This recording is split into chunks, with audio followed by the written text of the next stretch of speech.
Okay. We're going to get started. Other people got pulled into something impromptu, so you guys can have with me. That's not at all. Only for a second, though. So Rodney, when you are ready, we are ready. Rodney Stewart is from TriStar Insurance, and he has a little information to share with us before we move on over to the other fabulous people. Rodney, it's all yours. Oh my, oh my goodness, that's the name. So I am Rodney Stewart, and I have been a part of the real estate industry in the JCAR network for a long time. I was affiliate of the year twice with them.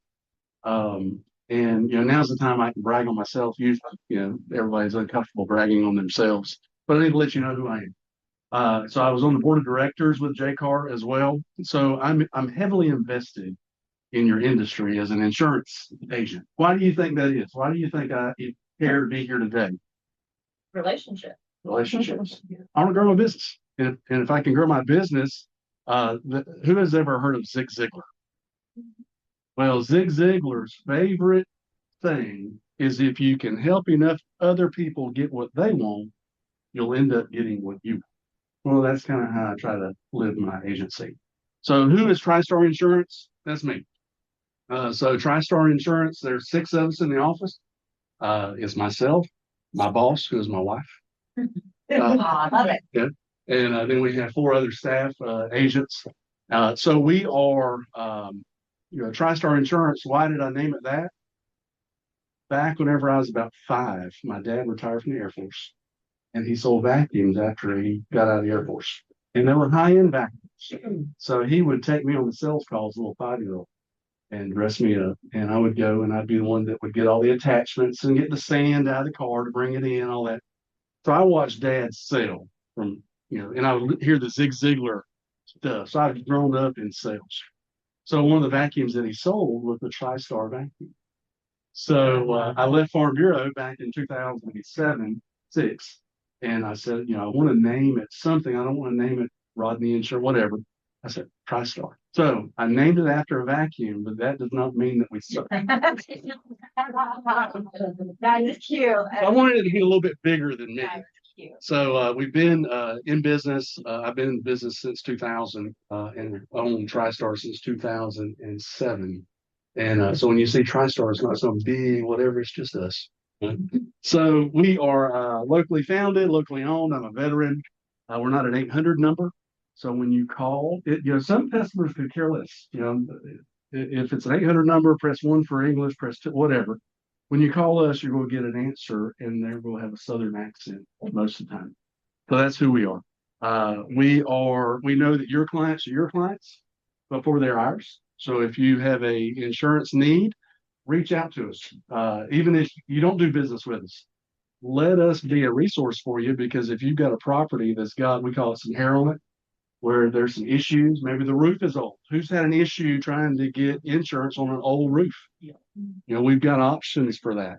One of the companies we write for, if the roof is 15 years or older, we'll still give them a replacement cost policy, but on the roof, we're going to do actual cash value. Some companies won't even offer you a policy if the roof is over 10 years old, if it's still out. So we've got options. What about a house age? Not every property is going to be new construction. Some insurance companies say, hey, we're out if it's not new construction or if it's 5 years. Or I got one company, if it's 10 years old, they won't even touch it. We got some companies that say, hey, if the bones are good, if it's an old house, 1925, and it's got old bones, but it's good, we'll put a replacement cost policy on it. So we've got options. What about your high-risk customers that have certain dog breeds? I'm a dog lover. Insurance companies typically don't like certain dog breeds. What? Yeah, Rottweilers, Pit Bulls, Dobermans.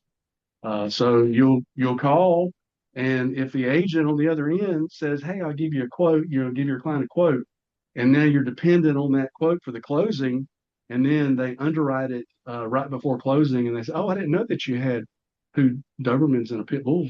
We're out," and now you're scrambling trying to find insurance. I wouldn't be telling them about them. It's asked on the application. Oh. Yeah. So insurance policies, just like your loans, you're going to get underwritten on that insurance policy the same way you're underwritten on that loan. So we don't like to be a bait and switch. We like to get a lot of questions up front, because if you've got a closing next week, we give them a quote and you're counting on those numbers and the mortgage lender is counting on those numbers. And then we're like, well, you didn't tell us that the roof was. No, we do that up front. So we underwrite it up front, and we underwrite it to where we're confident when we give that quote. So your customer is not scrambling, or you're not scrambling trying to find insurance to get the closing done. I've been a member of JCAR since 2013, and we also do modulars, mobile homes, and farms. So when you think of insurance, think of us. When you see me, don't think insurance. So we want to help you grow your business. And also, I do real estate agent E&O. If you're a broker in charge, we do real estate agent E&O. We've had a lot of success growing that line of business. Are there any brokers in here, broker in charges in here? Technically, but Yeah. yeah. You know, One of those things, yeah. Yeah. Yeah. Very expensive. So, if I've left a flyer with you for the E&O, bring it back to your office. I know that our E&O products, we're independent. We shop a lot of different companies. There are some companies we like better than others. I like Travelers a lot for E&O, and here's why. Travelers, their limits of liability. Let's say you get a lawsuit from an E&O because you didn't disclose something. There was an error in the paperwork, and the deal just goes to crap. Okay. Did that happen? Did you be sued because of that? If it's a large enough claim, well, most policies have $1 million liability limit. And if you're sued, let's say you're sued for $700,000 and the attorney fees are $500,000 and you have $1 million policy, you're out of money. And then the insurance company says, we're out, we're done. We're not representing you because now you got to pay it. Travelers, they pay the legal fees outside of your pot of money, which is huge. It's a big deal. So that's why I like Travelers. I know a lot of agents. Pearl is a big name that I see a lot of the times. They're a broker. So Pearl is a broker just like we are. So you might see Pearl every once in a while. So when you think of insurance, what's the first thing that comes to mind? Yeah, home insurance. When you think home insurance, what do you think? Fire. Yeah, protection. Yeah. So we're protecting most of the time your client's biggest asset. And whenever you close it, if you refer that deal to an agent, now that agent is taking care of your baby long term. Do you think that that homeowner is going to remember where you sent them if the deal goes bad and that insurance agent doesn't take good care of them? Oh, yeah. Yeah. So we try really hard to earn your trust. So I think I've got my 10 minutes. So thank you all very much. If we can serve you, let me know. And we've got lunch provided. It's chicken tenders, salad, some cake, sweet tea, unsweet tea, and water.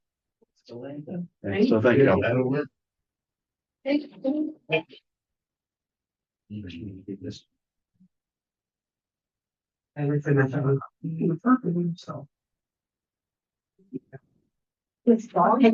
awesome. Well, good morning. Sorry, guys. Wow, this is like the biggest, most full room that we've had since I started teaching some classes here last year or the year before. So thank you for coming and weathering our wintry mix. I'm April Blackwell. I'm the owner of Blackwell Mortgage. And part of something that I do is try to answer the question like, what's happening with rates? That's, party trick, right? You go to a party, what do you do? Oh, we do mortgage boys, go happen to rates, right? Same thing. You go to a party, what do you do? I'm a realtor. What's going to happen to the market, right? So, I mean, I take it seriously as part of my job to like really understand what is going on from a macro and micro standpoint. So that way, when I'm speaking to people and they are confused or concerned or not sure, I can make the pathway clear for them. Because how many people make great decisions when you're confused? Nobody makes decisions confused or afraid, right? They only make decisions when they're clear and comfortable. And so it's our job to understand the information, make clarity out of it, and to deliver it to our clients to make them confident, secure, and comfortable. So we're going to take a look at national news, some local trends, And Nicole was kind enough to give me 4 specific cities. So we're going to cover particularly Smithfield, Benton, Angier, and Clayton. So when I do this for other markets, we'll cover different markets. So I have Raleigh, Durham, Cary, Apex also in my head. And so it's fun looking up the data for those 4 towns because I can see similarities and differences. And I can share that with you when we get to that point. And also, by the way, this is like a hyper visual presentation. So if you don't see from where you're sitting, it's not going to bother you if you want to stand up and move closer. We're going to go over what the industry is saying in terms of forecasts for interest rates, and then kind of putting it all together. What does it mean for you? What do you need to do with that information? So starting off with, so this is news looking backwards, right? So these are the major headlines in last week's news. So one of the big things that got everyone's attention, so typically whenever President Trump speaks, that gets a lot of notice and a lot of attention. So he was talking about being really hard on institutional investors and limiting the number of purchases by institutional investors, and quoting, homes are built for people, not corporations, and America will not become a nation of renters. It's a noble statement. Right now, the definition of a large institutional investor is not clear. It does not prevent large institutional investors, say that 10 times fast. It does not prevent large institutional investors from buying a home in cash. So if you're BlackRock and you've got $1 billion to buy real estate, it's not going to slow them down. Fannie Mae and Freddie Mac, which are the market for conventional mortgages and really the only outlet besides private investors for investment properties, the target is on Fannie Mae and Freddie Mac is to limit their approval of loans to institutional investors. There's already a limit within Fannie Mae and Freddie Mac to not lend to someone who has more than 10 properties financed. And they also do not lend to anyone that has an LLC. They do not lend to an LLC or allow properties to be titled in an LLC. And if you're an institutional investor, more than likely your loans are going to be funded to an LLC, and you're going to have a real estate holding company holding those companies as well into an LLC. So the industry sort of it's a noble gesture. However, we're not really sure how that's really going to trickle down and impact things in actuality. What we really need is to have more homes built. We really do have a supply issue. The National Association of Realtors said pending home sales dropped 9.5% month over month in December, looking at their pending home sales index. Who knows what the pending home sales index is? I actually had to look it up this morning. So okay, I love it. You don't know because then I can share something with you. So the PHSI pending home sales index is the number of homes under contract, not yet closed. So the number of homes under contract, not yet closed, fell in December, month over month in December. But our industry is going geez, it doesn't make a whole lot of sense. The average 30-year fixed rate had gotten under 6.25, and we had seen demand pick up. So it just might be that maybe what we're seeing in the data that's being recorded just haven't meshed up yet. And so we do expect to see sort of that PHSI number tick up in January, go back up. So we'll see next month how we did in January. But boots on the ground, are you seeing a comparison in December to January? Are you seeing more homes under contract in January compared to December? It's almost like there's cliffy. We're coming off a government shutdown. We're coming off of this. And then that kind of helps to explain those numbers. Yes. So there's a lot of, just a lot of different things that go into that for sure. So rates stay in the low 6% range. And then you can't see this, not even right here. I can kind of see it. But so on January 22nd, which is just a few days ago, 6.09 is the average 30-year fix for a conventional mortgage. And this same time last year, it was 6.96. That's a huge improvement. It's almost 1% drop in rates. And whenever we see a drop in rates, we definitely see a pick up in activity and demand for home sales. But then compare that to its peak in October of 2023 when it was 7.79%. So long term, we are on a very nice descent, but we really seem to kind of get stuck at this 6%. We kind of hit the line, and we back up off of it. Then we hit that line again, we back up off of it.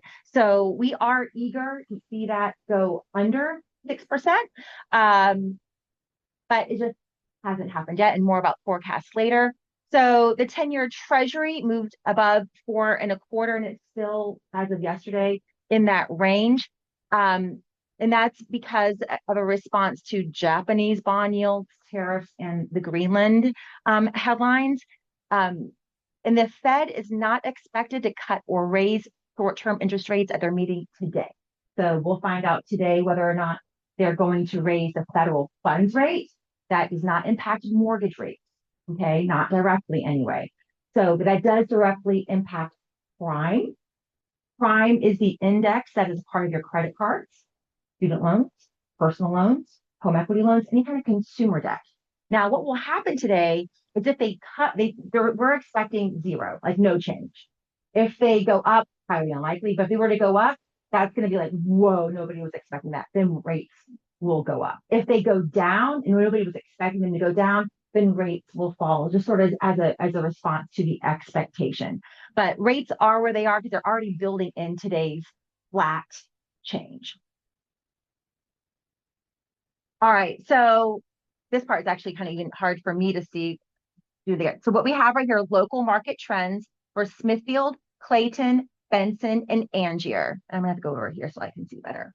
So we have a median price in Smithfield of $350,300. Clayton's median price is just under $400,000. Benson's median price $382,400. Angier's median price $363,022. Any surprises by the median prices for those cities? All jives well with what you're seeing? Great. And then those median prices are basically the same, except for Clayton, they inched up 0.1%. In Smithfield, active listings 161, Clayton 419, Benson 128, Angier 331. Not including. Yeah, it's just, yeah. So those are just active listings. And then over here, median days on market. I was surprised to see this. Smithfield, 24 days on market. I was like, Smithfield's on fire. Clayton, 46 days on market. That's closer to what we see like in Raleigh, Durham. Of course, it's a major population just adjacent to Wake and Durham counties. Up higher for Benson at 57 days on market. And coming in hot, Angier, 22 days on market. And then those days on market are all decreasing. So that is definitely a sign of a great turnover for those areas. Go Johnston and Harnett County. And over here, sort of as a side note, I just want you to keep this in mind. Your population size in Johnston County is 237,100, about 128,000 working people. The rest would be like children or non-working adults. In Harnett County, 140,200 total. And I don't know the working number, but it's probably the same percentage. All right, so your top employment industries in Johnston County: manufacturing, particularly advanced and biopharma, agriculture and agribusiness, healthcare and social assistance, retail trade and educational services. Is that consistent with what you see? Now, let me just ask you this. What would happen if you were the go-to realtor for one of these major employers, and because you were doing lunch and learns for the employees on how to become homeowners? Right? I think there's a great opportunity here, and you'll see why here for a second. Let's look at the salaries for these top 5 sectors. In manufacturing, advanced / biopharma, we have a starting salary of around 30, but it goes up to 80K plus. And this is going to be important when we get to future slides when it comes to affordability in reference to your median home price. Agriculture and agribusiness, starting salary of 30 up to 70. Healthcare and social assistance, starting salary of 30 up to 90,000 and over. Retail trade, 25,000 as a starting salary up to 65,000. And then educational services, 28,000 up to 90,000 plus. And that would probably like Campbell University, maybe professors or, administration probably is making the 90. We know there's probably not any second grade teacher making $90,000, right? Although they are worth it. All right, Harnett County. Top manufacturing, top employers, industries is the word I was looking for. Retail and services, major employers like Food Lion, manufacturing, key sectors including advanced automotive, food processing, and furniture manufacturing. Healthcare, hospitals and medical centers, education and public administration, major employers including Harnett Schools and Campbell University, military and logistics. Probably no surprise there. Due to the proximity of Fort Liberty, formerly Fort Bragg, military defense and logistics are also significant. Let's take a look at those salaries. Retail services, about the same as Johnson County, 25 to 65,000.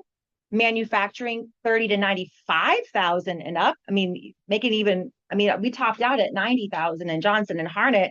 They're actually getting paid potentially more there. Healthcare, 30 to 95 plus.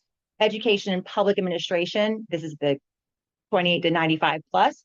Military and logistics, 30,000 to 90,000 plus. Anybody surprised by any of those salary ranges? Are they higher or lower than you may have expected? I was surprised to see that they were as high as they are. So looking at Smithfield, Clayton, Benson, and Angier, I took your median price. Your average down payment in Johnson County is 9 to 12%. I was surprised to see that. I figured down payment might be lower, but 9 to 12%, which is really pretty much what we see across the country nationwide as well. Harnett County, the average down payment is 10 to 12%. So I needed to do something to sort of equalize my figures here. So I just picked 10%. So I took the median price. I took 10% off the finance 90%. Now, these people could be doing a number of loan programs, right? Like, I don't know. But what I do know is generally, if you put down less than 20, you've got PMI, right? And of course, VA loans don't have PMI, but just hang with me, right? I had to do some sort of assumptions to make this work. So knowing that the interest rate is in the low sixes and that we're going to have some PMI, I just used a factor of 6.5% for my numbers to calculate the principal and interest payments here, estimated taxes, insurance, total payment, percentage, and then I figured, okay, based on the household, the median household income for Johnson County, the median household income for Johnson County is $87,043. For Harnett County, it's $70,714.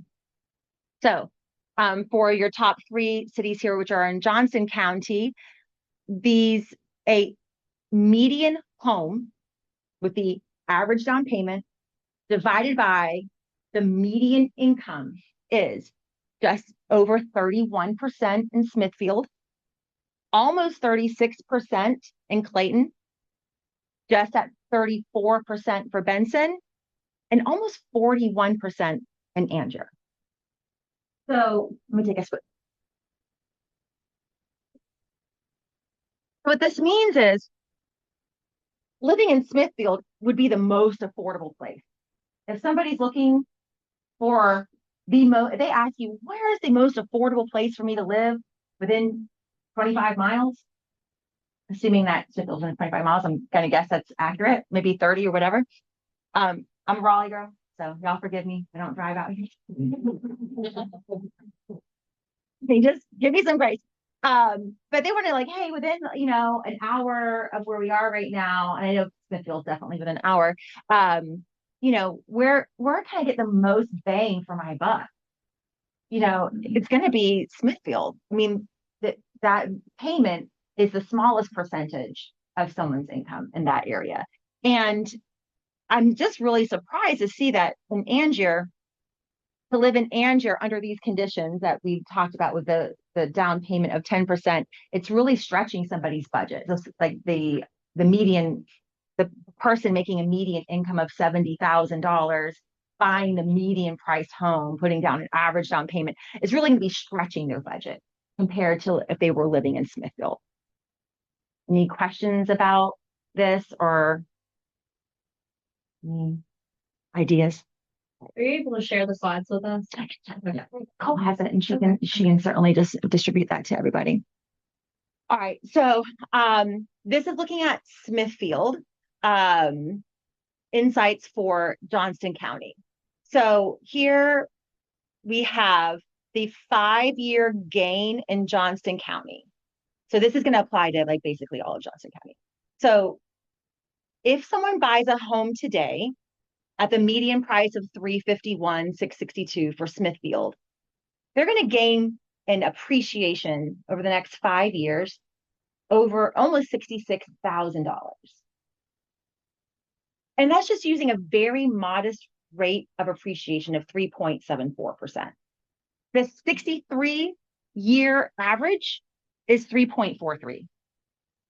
Okay, I mean, over the last 63 years of collecting housing data, home values have appreciated 3.43%, and we're just using over that to predict the value of homes going forward.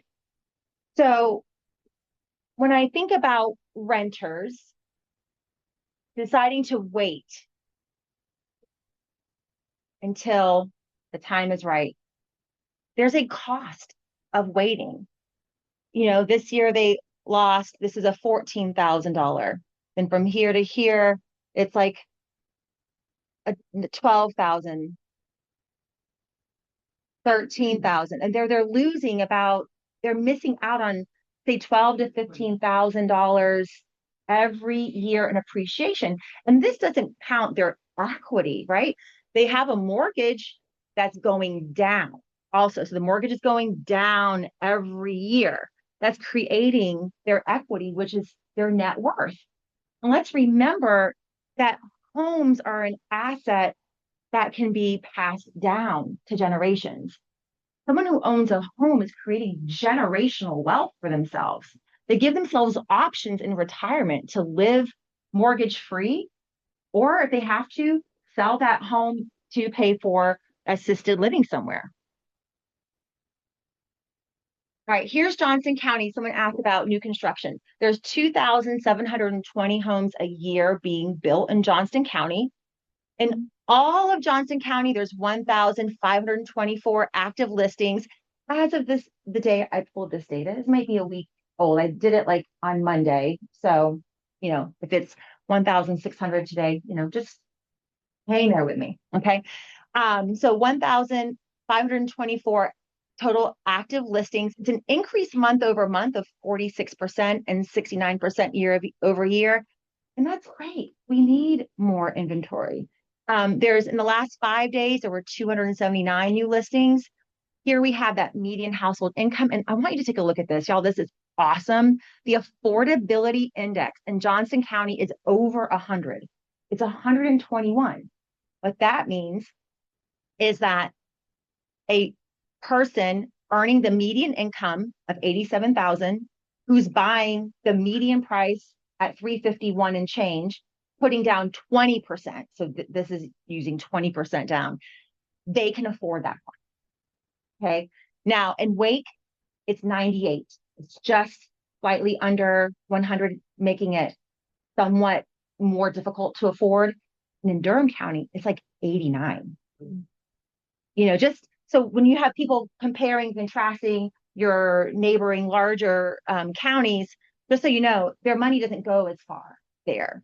All right, so this over here, we've got demographics by age. I'm not going to like belabor this part. You can take a look at it later, but this is basically boomers, Xers, millennials, Zers, and alphas on a population of 237,000. But I really want to look at this. Renters who can afford to purchase. Admit Aziza. Right. There are 18,900 people who can afford to purchase. Who knows how often renters move? Anybody take a stab? Like every how many years? Like 3 years? Okay. 3? Yeah. Yeah. So according to Siri, I was asking Siri, the all-knowing on the way here, 4.4 years. Renters move every 4.4 years, homeowners every 10. So I think, the mortgage industry, we kind of like knew about the 10. I was curious about the renters. So let's just stretch it out for 5 years. I can do math better if I do 5. So that means 20% a year are going to be moving. 20% of this 18,900 need to move. So I'm round that to 19, 20%, that's 3,800. There's 3,800 renters who can afford it. Okay, so this is the important part because there's 74,900 who can't. So in sales, what do? You sell what you have to who can buy, right? These people cannot buy. This portion over here, they can buy. That's a potential of 3,800 renters who can afford to buy, who need to move this year. It's more than that because I used a more conservative number. Now, homeowners, there's 162,200 homeowners in Johnson County that move every 10 years. That's 10% change. That's 16,200. You got 2,200 homeowners that need to sell. You've got or move, and you've got 3,800 who need to buy. Just call it, round it to 19,000 or round it to 20,000. You have 20,000 people just in Johnson County who got to do something. And who remembers from their real estate wisdom the 5 Ds? Anybody remember the 5 Ds of real estate? Divorce, dependent, Deployment, diapers, and diamonds. Okay. So first you get engaged, then you gotta get the diamond, then you change the diapers, somebody gets deployed, and then maybe that leads to a divorce. And then you die from all the exhaustion of it all, right? So this is happening no matter what. No matter what. Life is happening no matter what the headlines say. No matter, and there, if you go back 200 years of news headlines, there's always mystery, suspense, fear, unknown, and uncertainty. It doesn't matter. You're either going to be a homeowner while this happens and take part in that appreciation and that wealth accumulation, or you're going to continue to do the same thing and rent year by year. Okay. So what this tells me, I call those 20,000 people our sleeping giant. Because when they wake up, they're going to be competing for this 1,524 and that 2,700 a year. So my message to you is, who have you spoken to in the last 1, 2, 3, 4, 5 years who said they were not ready to buy for whatever reason? Will they remember who you are? Be top of mind. Follow up like your life depends on it, because your paycheck does. Stay in front of these people, because when they're ready, you need to be the one who's presenting these ideas and giving them the clarity and the confidence so they can make the decision to move forward.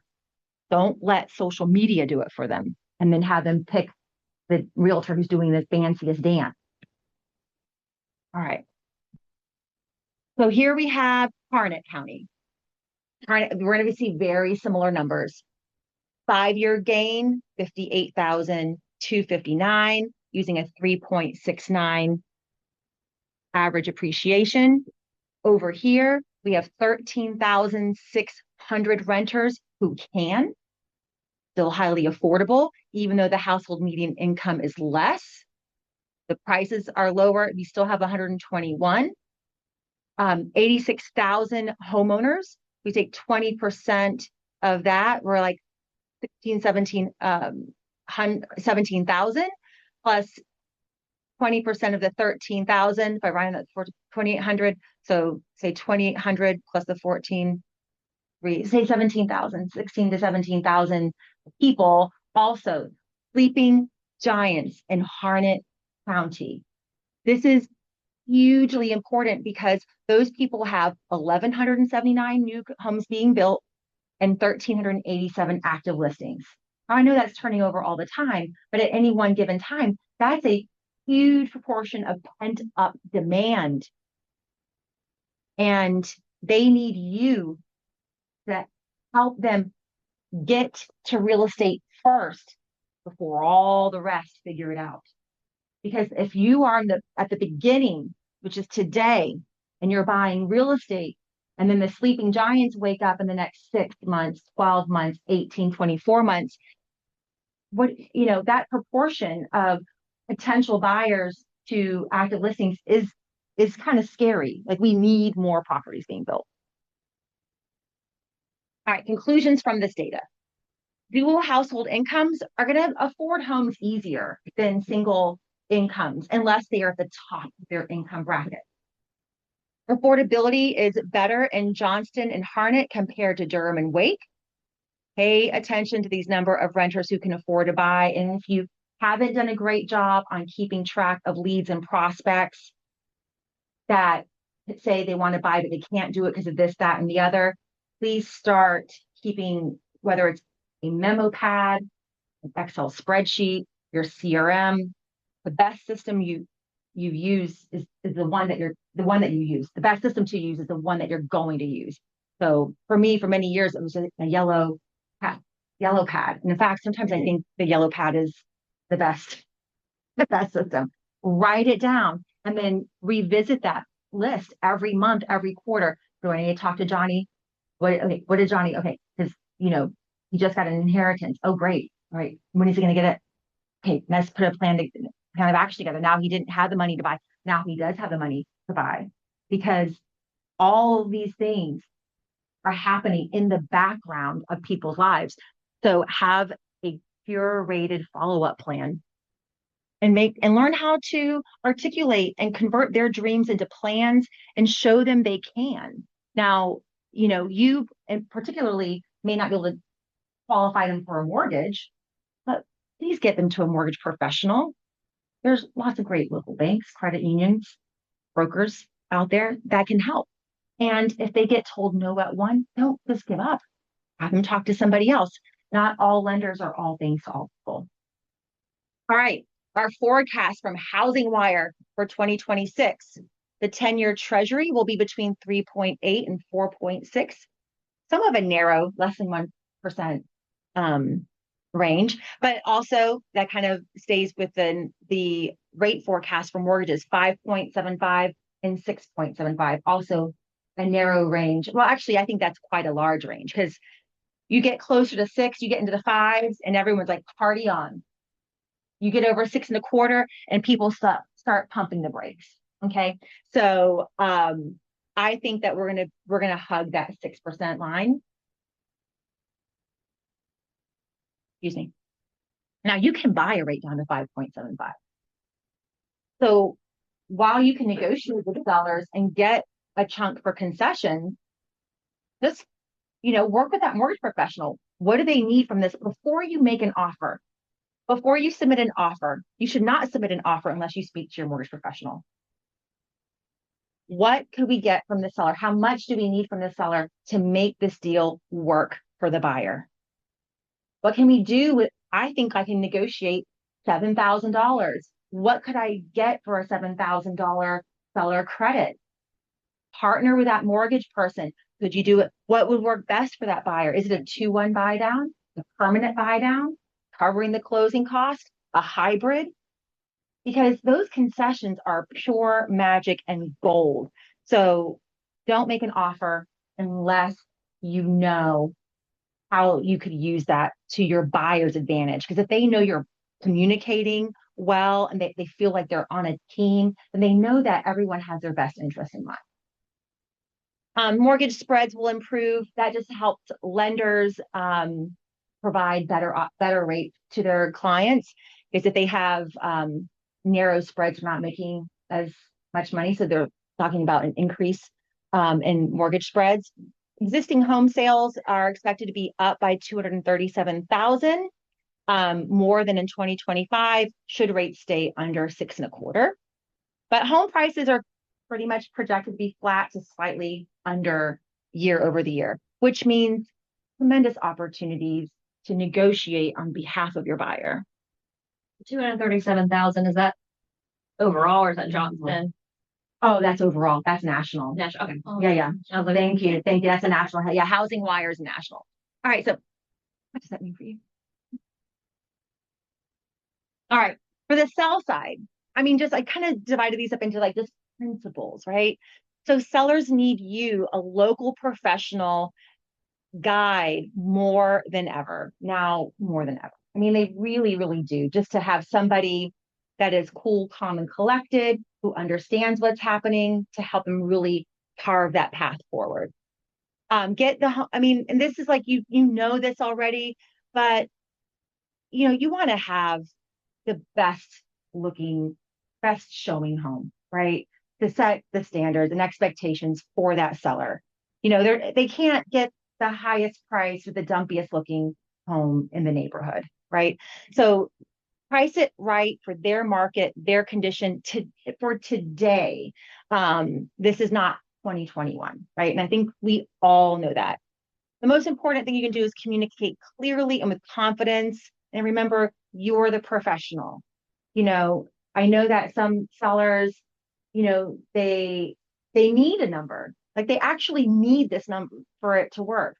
But there's a gap between what is real. So even though they may need this and they can get this, you got to set the expectations for them to solve their problem maybe a different way. They may not get this. And if they need to do something to get up to that, then don't be shy and clearly communicate what that looks like. Work with a local mortgage professional to understand the options to buy non-contingent. I believe buying non-contingent is still a pretty good advantage, right? Like, typically being a contingent buyer, I'll buy your house if I have to sell my house, typically is not really, nobody gets giddy about that. So, for example, we have a program that's called Buy Before You Sell. It unlocks the equity in the property. They can use it to move forward, move out of the property. They qualify non-contingently. And then you can do what you need to do they can actually use some of that equity to put back into the property they're selling to fix it up, do what they have to do to, make improvements to it, change carpet, whatever they need to make it sell for top dollar.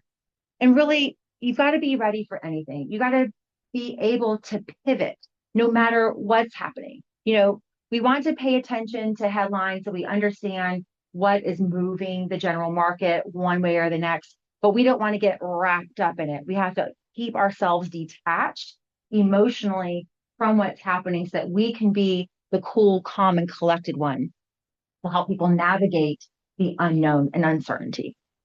All right, for buy side, it's not about a dog and pony show to work with a mortgage professional, but this all hinges on whether or not, if people are buying all cash, you don't need us. But most people, a third of transactions are all cash, but for the other 2/3 of the people you're helping, they're going to need a mortgage. And your mortgage partner can make or break the deal.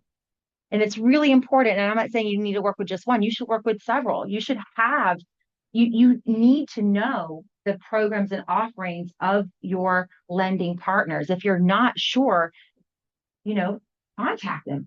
Let's go to coffee. I want to understand, what programs do you offer that can help my clients navigate their challenges, whether it's credit, down payment, or being able to buy a property non-contingent.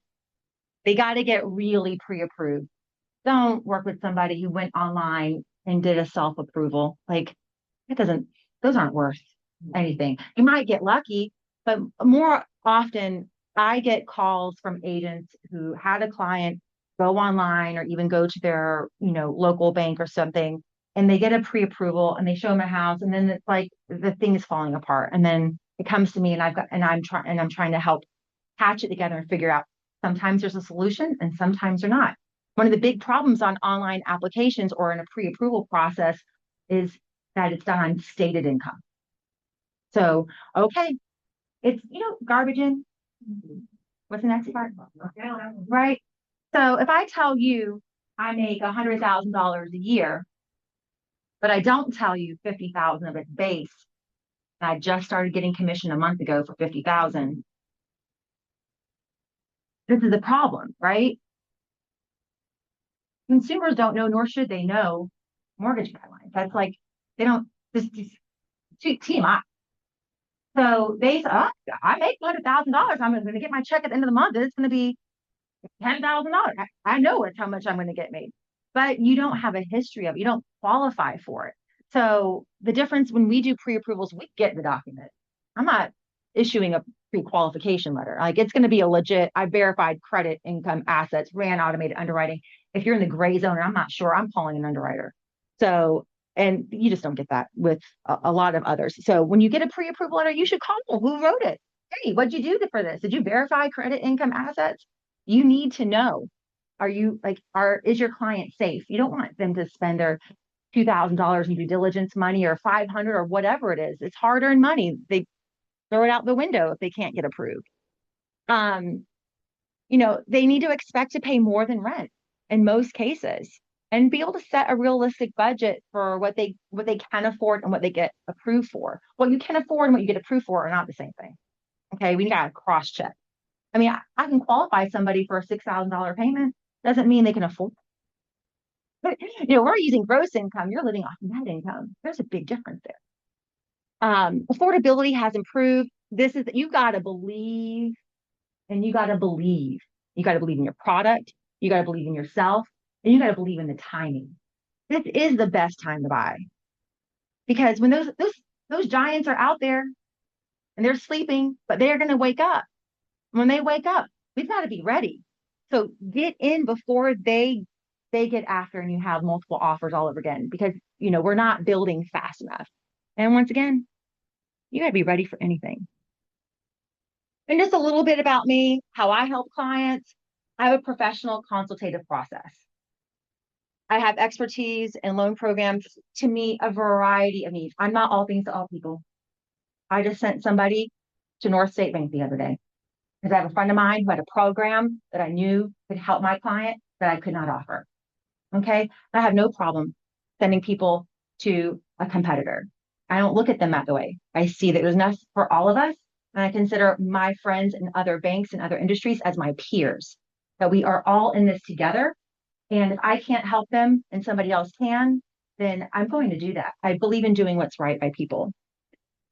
We have this amazing buy before you sell, which I really believe is like really greases the skids. If you have a seller who's got this equity and they need to move it, but they can't, they're like, how do I buy when I need this equity? I got to sell first, but I'm living here.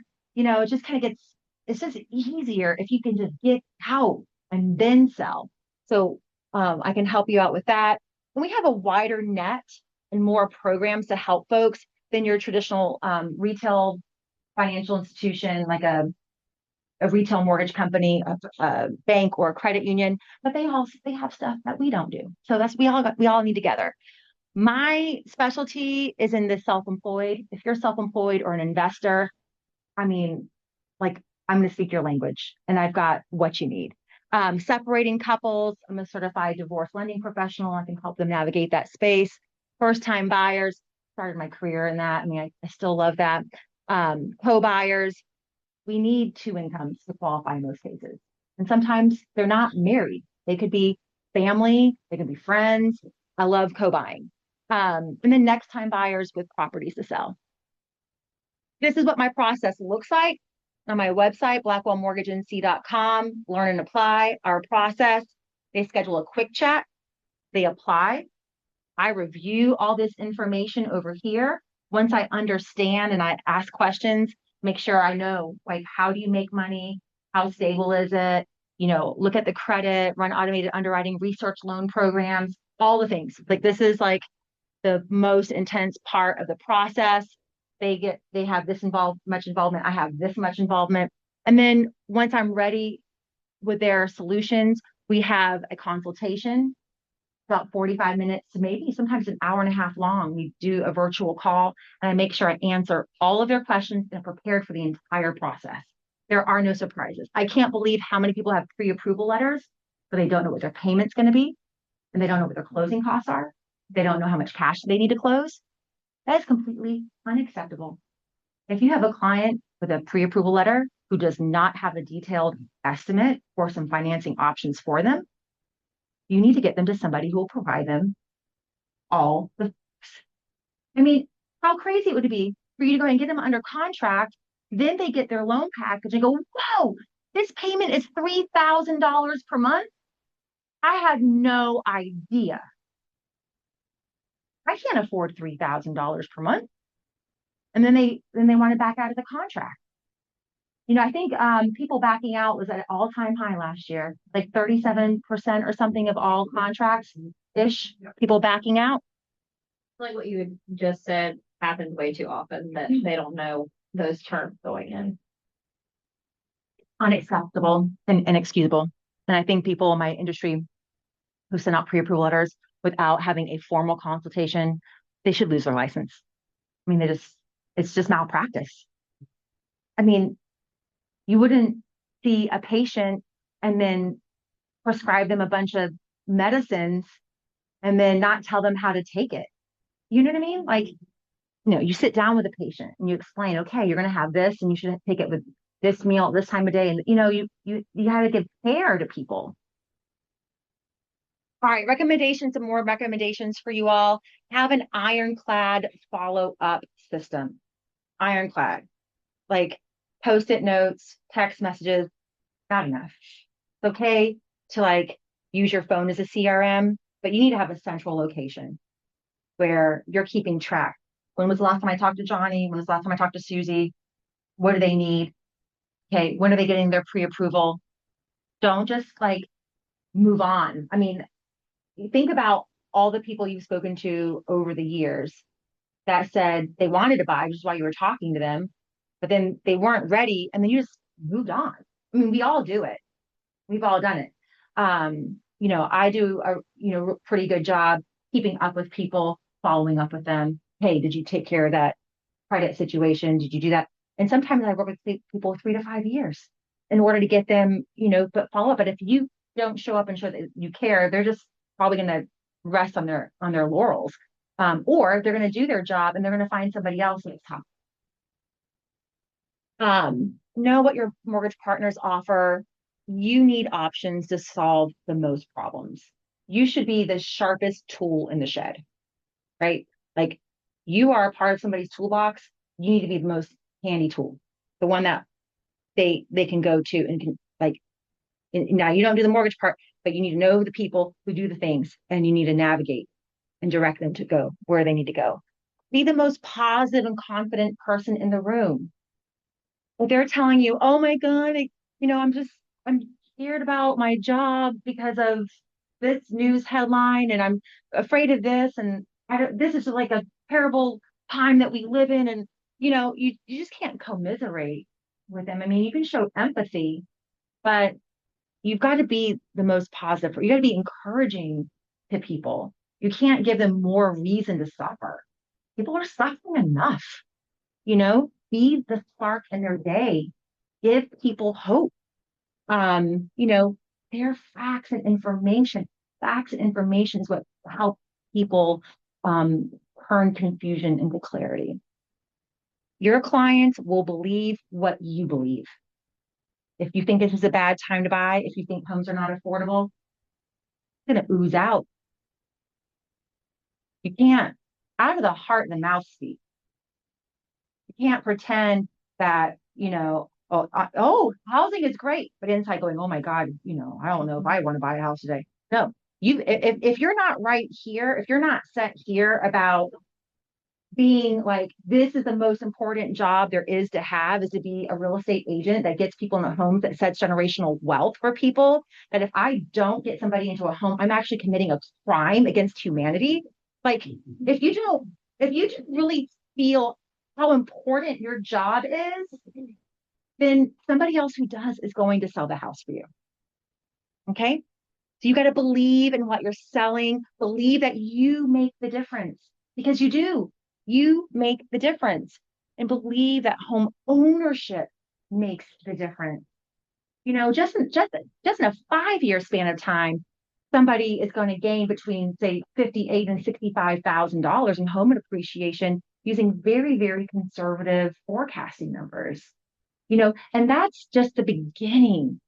You know, we all have to have a place to live. When we get to the, you know, at our retirement days, do we still want to be paying rent? Or would it be nice to be in a home that's paid off free and clear? Or a home that's paid off free and clear that we could sell and move into something newer that fits our needs and use that equity that way. Or when we pass away, we pass that down to our children or our grandchildren. Like home ownership is what makes that happen. Most people don't save the money they need to save in order to live freely in retirement. They're just not going to do it. Owning a home is a forced savings plan. It's very important. And remember, you are the firefighter. This just comes back to being cool, calm, and collected. You know, people are going, oh my God, Greenland, oh my God, terror, oh my God, you know, like running around like pants on fire, like, yes, yes, yes. These are not ideal things, right? But we have to remind ourselves that we have our health, we have our family, we have a roof over our head, food in the fridge. We live in the best country on the planet. We have the best job in the industry and in the world to be a real estate agent and a mortgage professional to make dreams come true. Wow, how blessed it is to be here this day. And if we can learn how to seek gratitude in every day and to reframe negative circumstances into at least neutral circumstances for ourselves and for others, we are going to make a huge difference in the lives of people around us and in our families and in our communities. So if you'd like to connect with me, there's a QR code, takes you to my realtor page. My phone number is here. Also, you know, Nicole is welcome to pass this deck along. Happy to have a conversation with you, share other programs with me, get into the details of buy before you sell. Do y'all have any questions? Can you remind me of what you said that you guys like to see the percentage of housing that you showed those percentages. Thank you. What is that? So generally, what we're looking for, generally what's recommended, I'll tell you sort of like industry health, and then I'll tell you what Dave Ramsey says. Okay. So industry healthy mortgage payment is a third. So 33%. And I'm trying to get back to that slide. So here in Smithfield, it was under 33%. And then Clayton and Benson are a tick above 33%. And in Angier, using the assumptions that we talked about, they were at about a 41%. So in here, you know, if it's sort of like, again, the median household buying the median price, putting on the average payment, right? It's buying a property. More of their budget is going towards housing than other items. So they're probably going to not also have $1,000 car payment, right? Or they're going to have they're not going to have a lot of outside debt, or otherwise they're really going to be hard pressed to afford a property. But good. Yeah, good. So the Dave Ramsey is like 25% of your net income. So the industry says a third of your gross. He's even more conservative, 25% of net. Don't buy unless you have 20% down and only do a 15-year mortgage. So if you follow that advice, you will be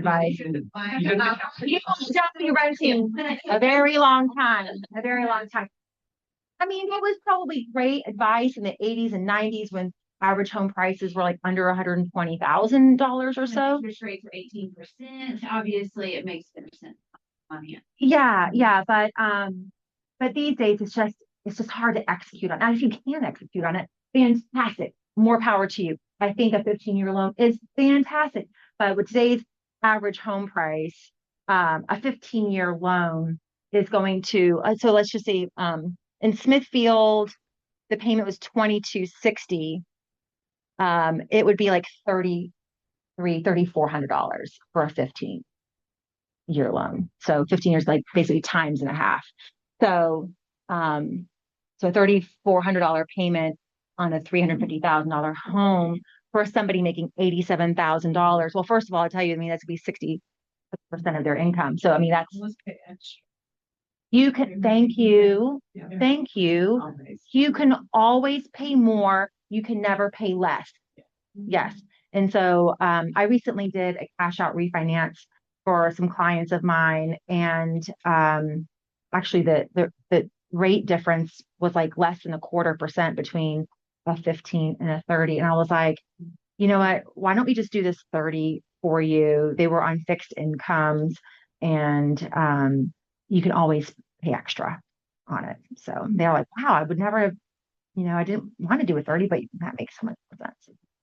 I actually have a favorite tip that I learned from another lender, which is if you want to get ahead on your mortgage, I recommended to my buyers to pay just one extra payment over the course of the year. I'm not telling you suddenly in December your 2,000 payment should be 4,000. I'm saying pay 100 extra your principal each month over the course of the year, and mathematically it's shaved off like 5-10 years off their mortgage. So they can do that with biweekly payments too. So basically it would be this 1992 portion of the payment divided by 12. And you could systematically do that yourself through bill pay or through like the online portal with the lenders. You can add additional principal. And if it's automated, you're more likely to do it. Yeah, but that's a really, really good tip from our industry. I appreciate that. Anything else that you all would like to share with me or with each other about best practices on encouraging our potential buyers and sellers who are not moving due to uncertainty? When's a good time for a customer to do an ARM? So never in my yeah. So in all like my like highest values are honesty and transparency. So as a broker, like our ARMs are horrible. Like they're all higher than fixed rates. Like there's like no reason why you would do an ARM with a broker. Now, credit unions typically have great ARM credit. I was talking to a client earlier this week, and she got a 5-year ARM quoted at state employees. That was like at 5%. But I was able to look at us buying her rate down in a 30-year fixed of 5.375. And the reason why I asked that question is because the credit union is so popular. Yeah. And that's their product is that ARM. Yeah. So I was just so in this case, he's going to pay like a $35 premium a month for a 30-year fix. It's slightly higher. But let's just say there was a big difference on the only time I would ever, I almost never, I have done less than 5 ARMs in my 20-year mortgage lending career. So, and they were because the client insisted. Like it was not because I even offered it. They asked, and it's what they wanted to do. And because they wanted to do it, I did it, even against my better advisement. But arguably, if somebody knows they're only going to be in an area for a short duration of time, think about like medical interns, people that might be on a rotational program within their business. They're going to live in the Southeast for 5 years, then go to the Northeast, then go to the Midwest.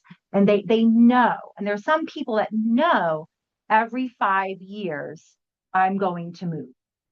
So then it's like, well, if you're for sure going to sell, and not retain that property for rental, then I can see a case, if there's a difference of 5 versus 6% for them, that would be an option. But otherwise, like I can't recommend ARMs because ARMs are terrible.